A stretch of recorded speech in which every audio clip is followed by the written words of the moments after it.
और इंडिया 360 में अगली खबर देहरादून से है, जहां एक युवक के फ्लैट में उसी का कत्ल हो जाता है। हत्या करने वाले ने कत्ल के बाद मारे गए शख्स के खून से दीवार पर लिखा, इसने मेरी बहन के साथ रेप किया था। तो क्या रेप के बदले मर्डर किया गया? देखिए देहरादून में रहस्यमयी हालात में हुए कत्ल की कहानी। दीवार पर लिखी कत्ल की दास्तां। हत्या के आरोपी ने वारदात के बाद मृतक के खून से दीवार पर लिख दिया, इसने मेरी बहन के साथ रेप किया था। करीब 30 साल का नीरज यूपी के मुरादाबाद का रहने वाला था। देहरादून से पॉलिटेक्निक करने वाला नीरज इसी फ्लैट में कई साल से रह रहा था।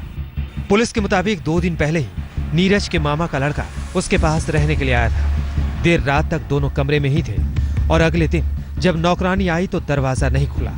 काफी देर तक जब अंदर से कोई आवाज नहीं आई तो वो दूसरे कमरे से झांकती है, तभी फर्श पर नीरज का शव नजर आता है।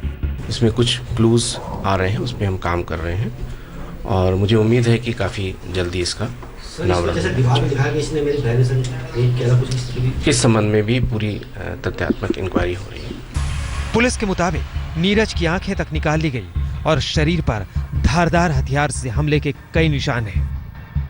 वारदात के बाद से नीरज के मामा का लड़का फरार है। रात में कोई आना जाना नहीं किसी का, क्योंकि ये कोई जानता ही नहीं है एड्रेस में। अब इसने किसको बुलाया पता नहीं। मैसेज पे तो इसने ये लिखा था कि मैं अपने मामा के लड़के को हरिद्वार से बुला रहा हूँ। अब मैं अकेला हूँ, यहाँ पे डर लग रहा है। हालांकि नीरज की उंगलियां भी खून से सनी है। ऐसा लगता है हत्या करने वाले ने उसी के हाथों से दीवार पर यह संदेश लिखवाया हो।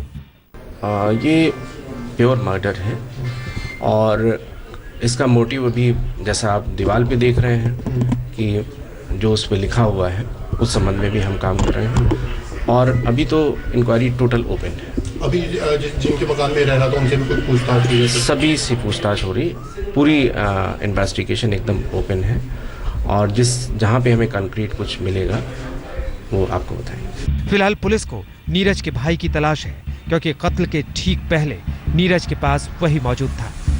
दिलीप सिंह राठौर, देहरादून, आज तक।